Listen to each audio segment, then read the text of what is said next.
अस्सलामुअलैकुम students, rabbi इश्रह ली सदरी व यस्सिर ली अमरी वहलुल उक़दतम मिन लिसानी यफ़क़हू क़ौली। My name is Fatih Islam, I am your chemistry teacher. Students, आज जो हम स्टडी करेंगे वो है मॉलिक्यूल। इस टॉपिक के दो पार्ट्स किए हैं स्टूडेंट्स। एक जो है डेफिनेशन, उसके लिहाज से हम स्टडी करेंगे इसको, और दूसरा मॉलिक्यूल की क्लासिफिकेशन को स्टडी करेंगे स्टूडेंट्स। तो आइए पहले पार्ट की तरफ चलते हैं, डेफिनेशन की तरफ। मॉलिक्यूल की डेफिनेशन करते हैं।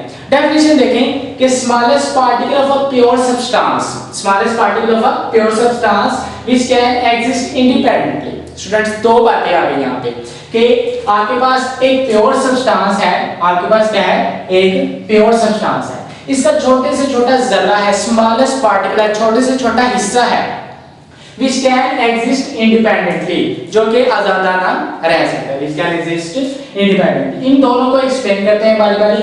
स्टूडेंट्स, पहली बात हम प्योर सब्सटेंस को जो है वो डिफाइन करते हैं। आप देखिए कि आपके पास एक जो है वो चार्ट है, एक डायग्राम है जिसमें एक जो है प्योर सब्सटेंस की कैटेगरी की गई है। इसमें आप देखेंगे सबसे पहले एक जो है प्योर सब्सटेंस को एलिमेंट में और दूसरा कंपाउंड में क्लासिफाई किया गया है, यानी कि ये एलिमेंट्स और कंपाउंड्स मिलकर प्योर सब्सटेंस की फॉर्मेशन करते हैं। ठीक हो गया स्टूडेंट्स। अब इसमें हम एलिमेंट्स की तरफ आए तो एलिमेंट के आगे दो हिस्से हैं, एक एटॉमिक और लेवल और एक क्या है, मॉलिक्यूलर लेवल। स्टूडेंट्स, अगर मैं बात करूं कि एटॉमिक लेवल के एलिमेंट का एटॉमिक लेवल क्या है, तो वो सिंपल ये है कि एलिमेंट्स जो हैं जो एटॉमिक लेवल पे अपने आजादाना जो है वो फ्री स्टेट में एग्जिस्ट करते हैं। जस्ट फॉर एग्जांपल मैं बात करूं सोडियम की, ठीक है, पोटेशियम की, क्लोरीन की, क्लोराइड आयन की, ये तमाम के तमाम क्या है, एटॉमिक लेवल पे एलिमेंट्स हैं, और ये सारे प्योर सब्सटेंस की कैटेगरी में लाई करते हैं। बिल्कुल इसके बाद आपके पास जो मॉलिक्यूल है उनमें उस कैटेगरी में आपके पास क्या है, O2 है, H2 है, Cl2 है, Br2 है, ठीक। इस तरह के आपके पास क्या है मॉलिक्यूल, ये तमाम के तमाम किसी कैटेगरी में लाई करते हैं, प्योर सब्सटेंस की, ठीक है, स्मॉलेस्ट पार्टिकल है उसके। अब यहाँ पे दूसरी तरफ हमारे पास क्या है, कंपाउंड, इसमें एक आयनिक कंपाउंड है और एक आपके पास है मॉलिक्यूलर कंपाउंड्स। अब यहाँ पे आयनिक कंपाउंड्स कौन से हैं स्टूडेंट्स, आप देखेंगे फॉर एग्जांपल हमारे पास क्या है, NaCl है, आपके पास KCl है, सीजियम आयोडाइड है, सीजियम आयोडाइड है, मैग्नीशियम ब्रोमाइड है। ये तमाम के तमाम क्या है स्टूडेंट्स, आपके पास क्या है वो आयनिक कंपाउंड्स हैं। अच्छा, इसके बाद आपके पास क्या है, मॉलिक्यूलर कंपाउंड्स। आयनिक कंपाउंड्स कौन से होते हैं, ऐसे कंपाउंड जिनमें आयनिक बॉन्ड प्रेजेंट होता है।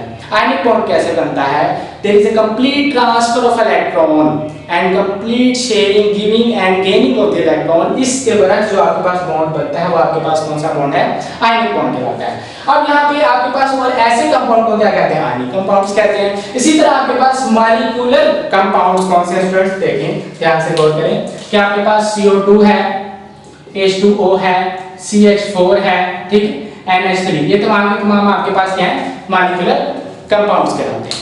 आज इनको हमने स्टडी करना है, वो आपके पास है molecular elements and molecular compounds, इन दोनों को स्टडी करेंगे। देखिए हमने डेफिनेशन पढ़ी थी कि smallest particle of a pure substance, pure substance का छोटे से छोटा हिस्सा, वो क्या है, molecular elements and molecular compounds which can exist independently, जो कि आजादाना रह सकते हैं। इन दोनों को हम स्टडी करेंगे।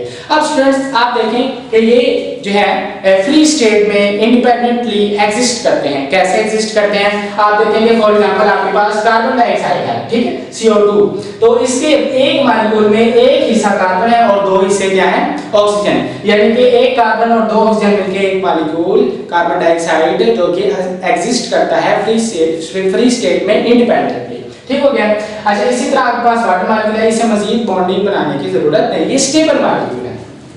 अच्छा, इसके बाद अगर हम बात करें थोड़ी सी नोबल गैसेस के बारे में, एक्सेप्शन केस के लिहाज से, तो आप देखिए कि यहाँ पे नोबल गैसेस, अगर स्टूडेंट्स मैं आपको कहूँ ना कि नोबल गैसेस में हीलियम एक जो है वो एलिमेंट मौजूद है, और अगर उसका आप एक एटम लिखें तो आप कहेंगे सर हीलियम का जो है वो एटम ये है।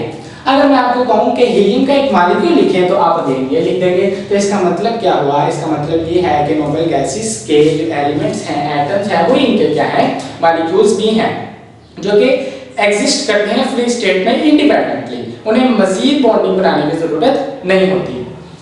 इसी तरह आपके पास हीलियम है, नियोन है, आर्गोन है, क्रिप्टॉन है, जीनॉन है और रेडॉन है। आपके पास ये सारे के सारे क्या है, मॉलिक्यूल्स भी हैं और सारे के सारे क्या है एटम्स भी हैं। क्यों नहीं ये जो है वो बॉन्ड बनाते हैं, क्योंकि इनका डुप्लेट और ऑक्टेट रोल जो है वो उस लिहाज से इलेक्ट्रॉन्स इनके आउटर मोस्ट शेल में कंप्लीट होते हैं। अच्छा जी, इसके बाद हम सेकंड पार्ट की तरफ आते हैं अपने टॉपिक के, वो आपके पास है क्लासिफिकेशन। अब क्लासिफिकेशन में देखें कि तीन तरह से हम मॉलिक्यूल्स को क्लासिफाई करते हैं। फॉर एग्जांपल हम एटॉमिसिटी के लिहाज से, नेचर के लिहाज से एंड साइंस के लिहाज से। अच्छा, हम सबसे पहले एटॉमिसिटी के लिहाज से बात करते हैं। एटॉमिसिटी में देखें कि अगर हम इसकी डेफिनेशन करना चाहें स्टूडेंट्स, तो नंबर ऑफ एटम्स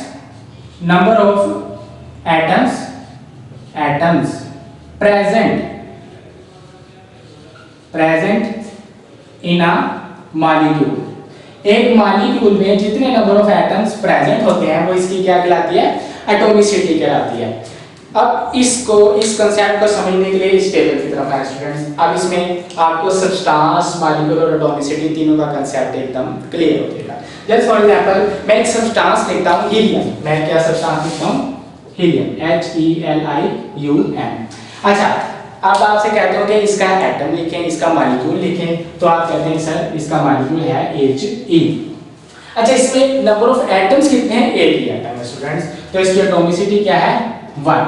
इसी तरह मैं आपको कहूं कि आप जो है वो लिखें वाटर, WAT वाटर, इसका मॉलिक्यूल क्या है, H2O। अब इस एक मॉलिक्यूल में कितने एटम्स प्रेजेंट हैं, 3, 2 हाइड्रोजन और एक क्या है, ऑक्सीजन, तो इसकी एटॉमिसिटी क्या हो गई, 3। ठीक, number of atoms present in a molecule. एक मॉलिक्यूल में जितने नंबर ऑफ एटम्स प्रेजेंट होंगे वो आपके पास क्या कहलाएगी, मॉलिक्यूल की एटॉमिसिटी कहलाएगी। अच्छा, इसके बाद अगर आप देखें कि हमारे पास जो है जो सुक्रोज है, सुक्रोज, अब इसका फार्मूला क्या है, C12H22O11। ठीक है, अब इसमें ये इसका सब्सटेंस है, ये इसका मॉलिक्यूल है एक। अब इस मॉलिक्यूल में कितने एटम्स प्रेजेंट हैं, तो 12 carbon plus 22 hydrogen plus 11 oxygen, ये कितने हो गए स्टूडेंट्स, ये आपके पास हो गए 45। यानी कि 45 एटम्स प्रेजेंट है इसके एक मॉलिक्यूल में। ये इसकी क्या कहलाएगी, एटॉमिसिटी कहलाएगी। अच्छा, इस लिहाज से अगर हम क्लासिफाई करें जो है मॉलिक्यूल्स को, तो दो तरह से हम क्लासिफाई करते हैं मजीद। इसमें सबसे पहले आपके पास है मोनोएटॉमिक और दूसरा क्या है, polyatomic molecules. Just for example अगर मैं बात करूं मोनोएटॉमिक की, तो ऐसे मॉलिक्यूल्स जिनमें सिर्फ एक हो, मोनो मींस क्या होता है स्टूडेंट्स, मोनो मीन एक, अकेला, वाहिद एक। ठीक है, तो ऐसे मॉलिक्यूल जिसमें सिर्फ एक ही एटम प्रेजेंट है। ठीक है, तो molecules in which one atom present, तो ऐसे मॉलिक्यूल क्या कहलाते हैं, मोनोएटॉमिक मॉलिक्यूल्स कहलाते हैं। फॉर एग्जांपल हम एग्जांपल से समझते हैं स्टूडेंट्स, आपने अभी स्टडी किया हीलियम, ये एक है वो मॉलिक्यूल है और इसमें एटम भी कितने हैं, एक। इसी तरह आपके पास नियोन है, आर्गोन है और नोबल गैसेस तमाम क्या है जी, वो मोनोएटॉमिक मॉलिक्यूल्स हैं। इसके बाद अगर हम दूसरी तरफ आए पॉलीएटॉमिक मॉलिक्यूल्स की तरफ, तो इसकी डेफिनेशन करते हैं कि ऐसे मॉलिक्यूल जिसमें टू और मोर देन 2 एटम्स प्रेजेंट हों। ठीक है, मॉलिक्यूल्स इन विच 2 और मोर देन 2 एटम्स प्रेजेंट, 2 और मोर देन 2 एटम्स प्रेजेंट। अच्छा, यहाँ भी एक सवाल उठता है कि 2 एटम प्रेजेंट हैं, वो सेम भी हो सकते हैं और डिफरेंट भी हो सकते हैं। तो इसकी एग्जांपल से समझते हैं। एग्जांपल में हम देखते हैं O2 P4, ये तो आपके पास 2 है और 2 से ज्यादा है। ठीक, 2 है और 2 से ज्यादा है, तो आपके पास ये पॉलीएटॉमिक मॉलिक्यूल्स हैं। ठीक हो गया स्टूडेंट्स। अब इसमें ये एक ही एटम के भी मॉलिक्यूल्स हैं। इसी तरह अगर हम बात करें CO2, तो ये 2 से ज्यादा है, ये भी पॉलीएटॉमिक है लेकिन ये डिफरेंट एटम्स हैं। तो ये तमाम मॉलिक्यूल्स की जो कैटेगरी है वो किसमें लाई करती है, पॉलीएटॉमिक मॉलिक्यूल्स में। ठीक हो गया स्टूडेंट्स। अच्छा, इसके बाद हम स्टडी करते हैं मॉलिक्यूल्स को अकॉर्डिंग टू देयर नेचर। तो नेचर के जरिए से हम मॉलिक्यूल्स को 2 तरह से क्लासिफाई करते हैं, एक होमोएटॉमिक मॉलिक्यूल्स और एक आपके पास है हेटेरोटॉमिक मॉलिक्यूल्स। फॉर एग्जांपल अगर मैं डेफिनेशन लिखूं तो होमो मींस, होमो का क्या मतलब होता है, सेम, एक जैसे। तो ऐसे मॉलिक्यूल्स जिसमें in which molecules in which same type of atoms, same type of atoms present. तो ऐसे मॉलिक्यूल्स को क्या कहते हैं स्टूडेंट्स, हम होमोटॉमिक मॉलिक्यूल्स। एग्जांपल से समझते हैं। एग्जांपल इसकी क्या होगी, अभी हमने एग्जांपल दी है, O2 है, P4 है, ठीक है, O3 है, ठीक है, H2 है, Cl2 है। तो ये सारे के सारे क्या हैं, होमो एटॉमिक मॉलिक्यूल्स। अब इन दोनों को आपने मर्ज नहीं करना कि मोनो मीन एक एटम पे मुश्तमिल मॉलिक्यूल्स, जबकि होमो मीन एक जैसे, वहां पे एक है, वहां पे एक जैसे हैं, एक जैसे जितने मर्जी आ सकते हैं, ठीक हो गया स्टूडेंट्स। अच्छा, इसके बाद आपके पास है हेटेरोटॉमिक मॉलिक्यूल्स, ठीक है, एक से ज्यादा डिफरेंट एटम्स पे प्रेजेंट। तो इसमें हम लिखेंगे मॉलिक्यूल्स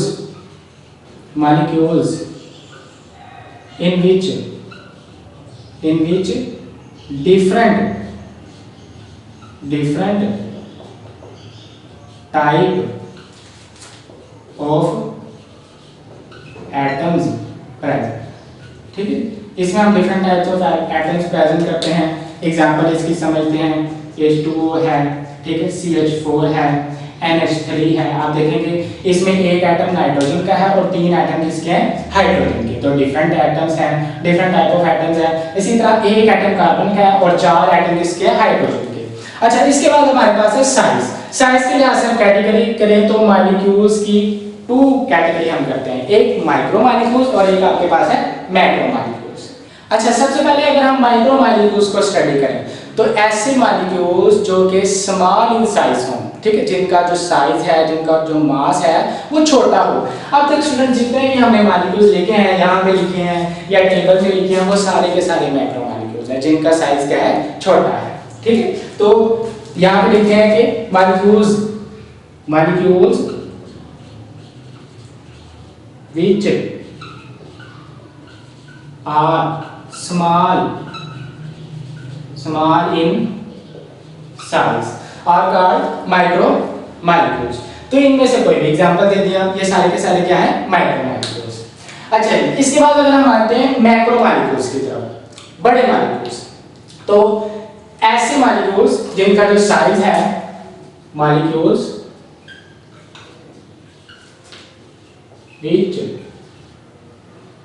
size are bigger, जिनका साइज है वो लार्ज है, बड़ा है, ठीक है, ज्यादा है, तो ऐसे मॉलिक्यूल्स को क्या कहेंगे, मैक्रो मॉलिक्यूल्स कहेंगे, ठीक हो गया स्टूडेंट्स। अच्छा, अब कैटेगरी क्या करेंगे, कौन सा ऐसा पॉइंट है जिस पे हम जाके कहेंगे इससे पहले माइक्रो मॉलिक्यूल्स है और इस साइज के बाद मैक्रो मॉलिक्यूल्स है, ठीक हो गया। तो हम कहते हैं कि 10,000, जिसका साइज, जिस मॉलिक्यूल का साइज 10,000 को अप्रोच करे वो आपके पास मैक्रो मॉलिक्यूल्स है, और 10,000 से नीचे वो आपके पास तमाम क्या आते हैं, माइक्रो मॉलिक्यूल्स आते हैं। अब इसकी एग्जांपल देखते हैं स्टूडेंट्स। इसकी एग्जांपल में आप देखें कि हमारे पास जो है वो क्लोरोफिल है, क्लोरोफिल आ जाता है, कोलेस्ट्रॉल, इसके बाद हमारे पास ये हेमोग्लोबिन आ जाता है, हेमोग्लोबिन आ जाता है, ठीक है। इसी तरह विटामिन्स हैं, प्रोटीन्स हैं, ये सारे के सारे क्या हैं, मैक्रो मॉलिक्यूल्स हैं। अच्छा, यहाँ पे हम हीमोग्लोबिन को एक्सप्लेन करते हैं। हीमोग्लोबिन के कुछ पॉइंट्स को हम एक्सप्लेन करते हैं स्टूडेंट्स। तो यहाँ देखें कि सबसे पहले हम पॉइंट लिखते हैं कि ये ब्लड प्रोटीन है, ठीक है, यानी कि ब्लड में प्रोटीन का काम करती है। प्रोटीन एक मैक्रो मॉलिक्यूल है और ये बायोलॉजिकल मैक्रो मॉलिक्यूल है, ठीक हो गया स्टूडेंट्स। अच्छा, ये जो हीमोग्लोबिन है ये कैरियर का काम भी करती है। क्या कैरी करती है, कैरी करती है ऑक्सीजन फ्रॉम लंग्स से ऑक्सीजन को कैरी करती है to all parts of body. हम जानते हैं कि रेस्पिरेशन के प्रोसेस में हम ऑक्सीजन को इनहेल करते हैं लंग्स की तरफ। तो हीमोग्लोबिन हमारे जो ब्लड में है ये ऑक्सीजन को कैरी करता है और तमाम बॉडी के पार्ट्स तक पहुंचाता है जिन तक ऑक्सीजन की रिसाई मुमकिन नहीं। अच्छा, डायरेक्ट रिसाई मुमकिन नहीं। इसी तरह आपके पास अगर हम इसके साइज की बात करें स्टूडेंट्स, तो अगर हम एक तराजू लें, उसका एक पलड़ा लें, तो एक पलड़े में हम हाइड्रोजन का एटम लें और दूसरे में हम हीमोग्लोबिन का एक मॉलिक्यूल लें, तो अगर हम दोनों को बराबर करना है ना स्टूडेंट्स, तो जिसमें हमने हाइड्रोजन लिया है उसमें 68,000 हाइड्रोजन एटम डालने पड़ेंगे। इसका मतलब है कि हीमोग्लोबिन का एक मॉलिक्यूल 68,000 टाइम हैवी है हाइड्रोजन के एक एटम से, तो one molecule of haemoglobin is 68,000 times heavier